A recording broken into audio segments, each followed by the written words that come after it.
What's up, everybody? Welcome back to the channel, and I've got a perfect example of, oh, this must be good because graph go up, right?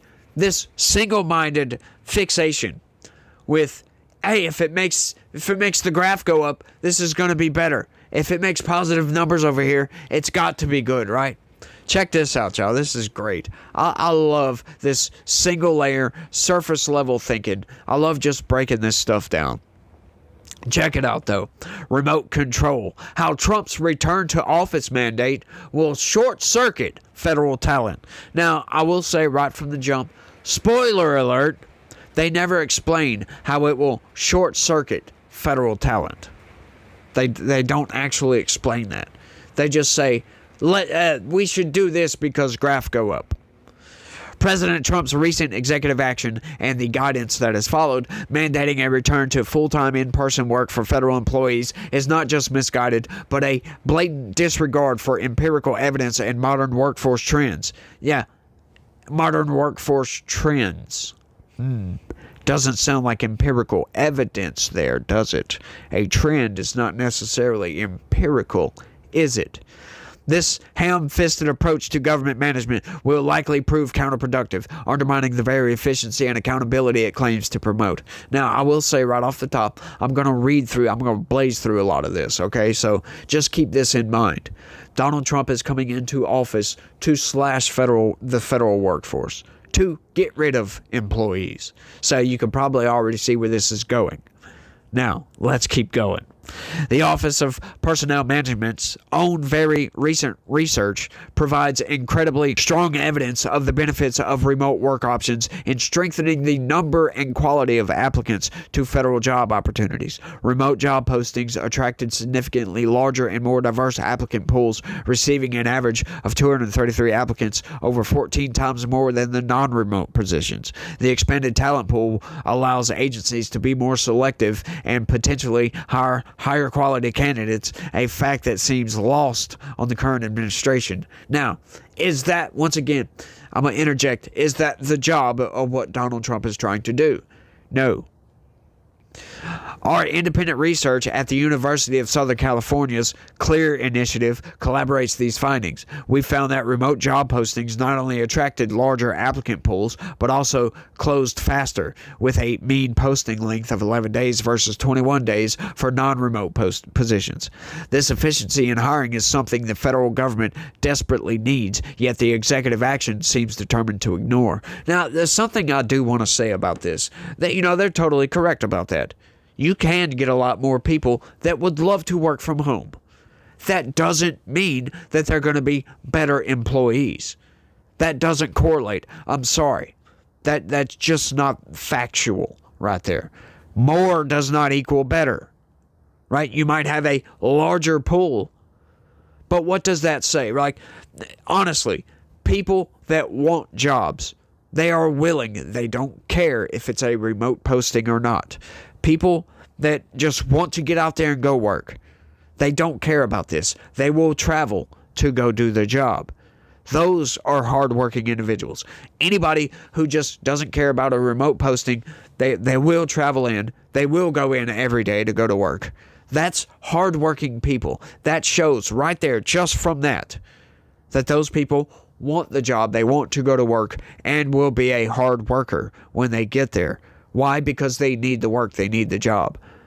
These people that just want to work from home and all this other garbage. Yeah, I'm sorry. Like, there's no management there. You can't manage productivity that way. Now, I hear what you're saying. Sure, results matter. Hey, look, I understand that.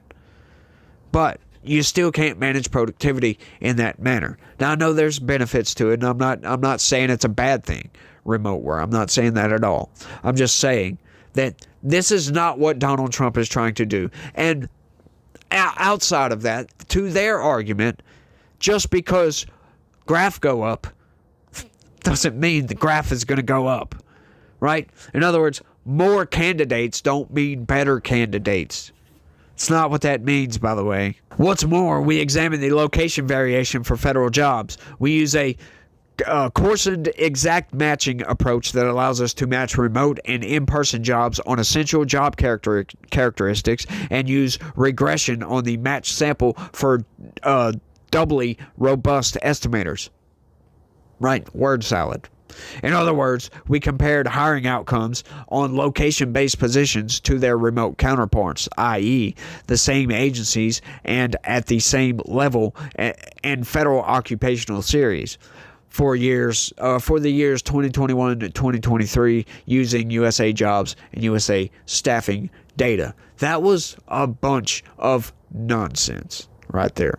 That was all nonsense. Trust me. Look, when I was reading this article out the original time before I decided to cover it, I read that several times. I went through it real slow to make sure I comprehended everything. Like, go back, reread it yourself. Listen to me read it.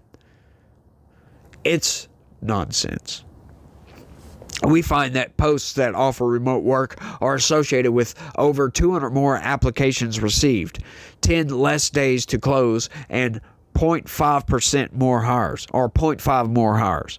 South Dakota, North Dakota, and Oklahoma received the least number of applications and would benefit most from offering remote jobs. Jobs located in Georgia, Maryland, and Virginia still receive a substantial number of applications, take as little time to hire as remote jobs, and successfully hire more as often.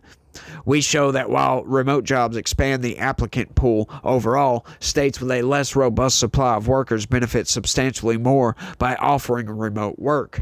Once again, there are no long-term studies on this, by the way. I searched. And to prove my point, considering that over 85% of the federal government workforce works outside of the D.C. metropolitan region, we found that agencies serving regional concerns in red state locations were particularly advantaged by offering remote jobs for STEM occupations. For instance, as shown in the following graph, 16 of the 20 states received the least applications for location-based STEM jobs were states that Trump won in 2024. Location-based STEM jobs in Montana and Kansas received as many as 200 less applicants than their remote counterparts. Once again, that is total nonsense. That is reductive as hell, if you ask me. It's just total nonsense. Like, most red states are least populated as well. They're trying to use Montana, one of the least populated states, as saying that, because they don't offer remote work, they had 200 less applicants. They could benefit more from having remote work. No, like, come on. This is not empirical. I'm sorry. Graph go up is not empirical. These people, it's funny then that they put the graph on there too. You see the graph, huh? They love graphs around there. If you want to read that, look, I'm not going to read that. It's just noting what the graph does and says. It's blah, blah, blah. If you want to read it, pause it and read it, hey, that's fine with me. Hey, it's a free country. You have the freedom to express yourself however you want. However, it was not just STEM positions that saw this type of difference in talent pools. See, now they're conflating talent pools, right? They're saying talent pools. Well, hang on. Who says that these talent pools are actually more talented? Once again, our research also revealed crucial regional variations in the impact of remote work offerings for all types of jobs beyond STEM positions.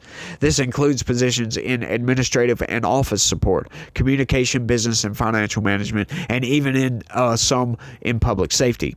Agencies serving more rural populations especially would benefit significantly from remote work options, as their in-person jobs receive fewer applications and take longer to fill. This nuanced picture underscores the short-sightedness of a one-size-fits-all mandate for full-time office work. See, that's a part of the problem here as well. We've got all this infrastructure. We've got all these office spaces for all these federal employees. And this is part of their argument that, this will save the people money from commuting. And this will also save money for the business for not having to make all this office space available.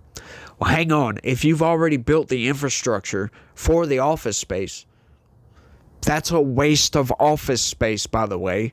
that now we have to maintain for no reason.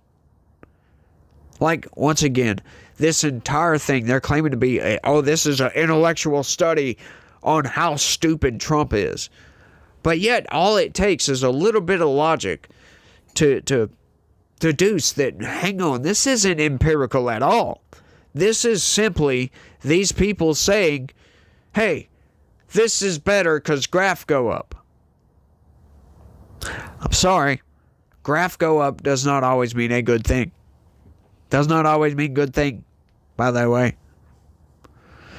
It's just funny, y'all. I just love these types of things. Once again, once you dip in and dive into all this, it's like, no, I'm sorry. You got to think about it for a second. You're like, no. The abrupt elimination of telework flexibility is likely to create a talent exodus from federal agencies that serve all Americans. Yes, this is the point. We are trying to slash federal employees. We're trying to get rid of people, forcing them to come into work. Right? Like, I'm sorry. Look, this is just stupid. Just outright stupid. If you are not willing to commute to work, you don't deserve to have a job. If you're going to bitch and whine and moan and cry because you can't work remotely, I'm sorry. Go without a job if you're a federal employee. We've got all this office space. We've got all this infrastructure. We've got all this already set up for you. You don't have to work from home. You want to work from home for a reason. And it's not because, we don't want to drive an hour to work. And it's because they're lazy. But yeah, they don't want to drive an hour, lazy, and they don't want to go into work. They want to sit at their house in their underwear, play around a little bit, and just get a paycheck. That's what that speaks. It doesn't say, it's more efficient. It's not. I mean, it might be for people who actually take their work seriously. But once again, there is no oversight of these people when they're working from home. Sure, you might get some results, but the oversight component is just gone. That's it. There's no oversight. We can't oversee what you're doing. People can fool these things. It's just insane, this argument they're making. And they're saying the same thing over and over and over and over again. It's funny. As Everett Kelly, president of the American Federation of Government Employees, rightly points out, this ain't biased. Providing eligible employees with the opportunity to work hybrid schedules is a key tool for recruiting and retaining workers in both the public and private sectors. By removing this flexibility, federal agencies will undoubtedly find themselves at a severe competitive disadvantage in attracting top talent. The executive order's justification relies on political rhetoric rather than hard data. No, it doesn't. As a matter of fact, once again, this is the point. They want to slash federal employees. Get rid of these people. We don't need a 40% increase in federal employees over a 4-year period. These people need to go bye-bye. We don't need that many people. Numerous studies, including our own, we studied it and we found out we're right, have shown that telenetwork can lead to increased productivity and job satisfaction when implemented effectively. But you know what? You got to have a lot of things put in place to make sure you get good oversight for all this, to make sure these people are actually more productive. And how do you test that? Right? You can't test, this employee that's working from home against this employee that's coming into the office. That's not how empirical data works. Sure, you can juxtapose those two. Sure. But that doesn't tell you anything because those two might have totally different work ethics and you have no idea. Like, I would really love to. I couldn't find these studies, to be honest with you. I looked for them briefly. I ain't gonna lie. It was just brief, but I did look for them and I couldn't find them. It took about 10 minutes. Sorry. I'm not going to do that much research on something I'm probably not. If I can't find it quickly, to me, it doesn't exist. I'm sorry. That's my bias. I apologize if you're disappointed in that. Sorry. Let me know down in the comments section if you would like me to research a little bit better into some of this. But let's keep going. In fact, OPM's fiscal 2022 Telenetwork report found that employees who telework at least three days a week scored their engagement at 77.1 out of 100, compared to 58.5 for those who did not telework frequently. Now, that might sound like, oh, once again, well, that's a higher number. That's got to be better, right? We don't know the metrics for any of this. Once again, this is graph go up. They don't give any empirical data as to what those scores mean at all. What does 77 out of 100 mean for people that telework versus 58.5? What does that mean? Graph go up. That's it. Other studies from both the private and public sector found that remote hybrid workers are more and at worst no less hardworking and committed. Prove it. Even the Trump's memorandum claims that federal workers should return to the office out of a sense of fairness has little support in the research. So what? It's common sense, okay? These people have a job to do. That is where you're supposed to go into work. Okay? That's what you signed up for, right? If you were hired on to drive into work, go into the office, do your job, and then drive home, right? Your pay, your compensation, that's all of that is factored in to your pay. Like I would propose, if these people want to work remotely, take a pay cut. Because now you don't have to drive into work. You don't have to spend gas money and spend time. So, hey, how about a pay cut? That's what I would do. That would be a good resolution to this. That would make a lot of people quit. Once again, that's all I'm saying. These people don't think about stuff like this, though. Your pay rate factors in your commute. Factors in all that. Insurance, everything. But you know, these studies, they say graph go up, so must be better. In fact, equity concerns should focus on adverse outcomes that actually do exist regarding telework. Once again, what does this sound like to you guys? Huh? Let me know down in the comments.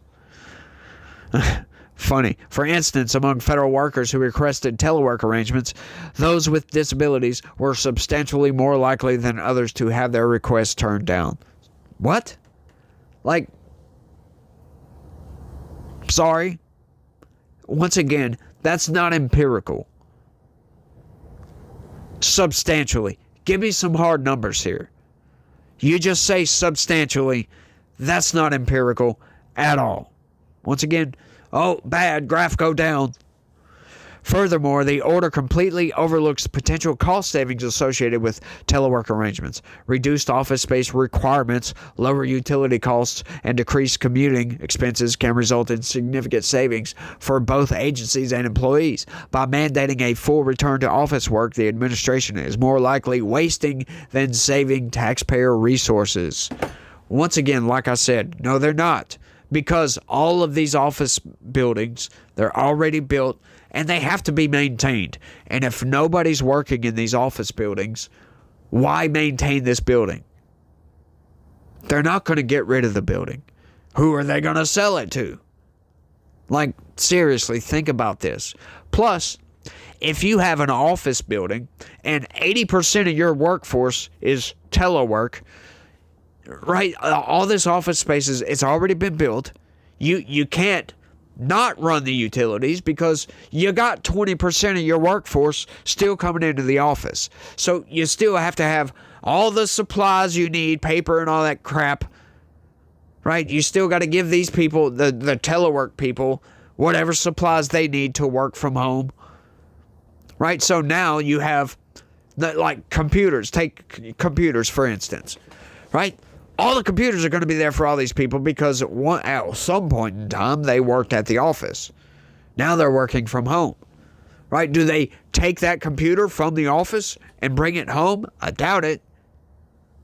No, because it's government, they probably allowance this out. They just give them money and say, here, go get a computer for working at home. Maybe they work for a laptop that they bought, possibly. Not saying, but anyway, outside of that, all this infrastructure was already built. You can't take that away. It doesn't work like that. Sure, the employee would be, once again, saving gas money, but once again, that's factored into the pay rate. So, lower the pay rate. There you go. There's your good solution. Take a pay cut if you want to telework. That's it. Take a pay cut. Or quit. But none of this says that you get better employees, more hardworking employees, by offering telework. None of that says this at all. They try to claim that, but there's nothing empirical that backs it up. Even though this is supposed to be empirical based, hey, see graph go up. It's just all absurd, and I love breaking down these narratives. Y'all let me know what y'all think about all this down in the comment section. I'm loving the Trump administration, by the way. In case y'all haven't noticed, I'm loving this administration. He's trying to slash federal employees, get rid of a lot of these people, because the Biden administration expanded the federal government like it has never been expanded before. And I think we need to reduce some of these federal employees. We get back to where it was in 2020, pre-COVID. As a matter of fact, get back to that. Everything was working fine, and now they want to disrupt everything. Cry and bitch and moan about telework. I'm sorry. If you don't care enough about your job to commute into the office, then you don't care enough about your job to keep it. That's it. That's the harsh reality of the situation. That is it. But y'all let me know what y'all think. That's all I got on this one. I want to thank everybody for watching. And y'all try to have a good day. Stay legitical. And don't forget to hit that like button. Peace.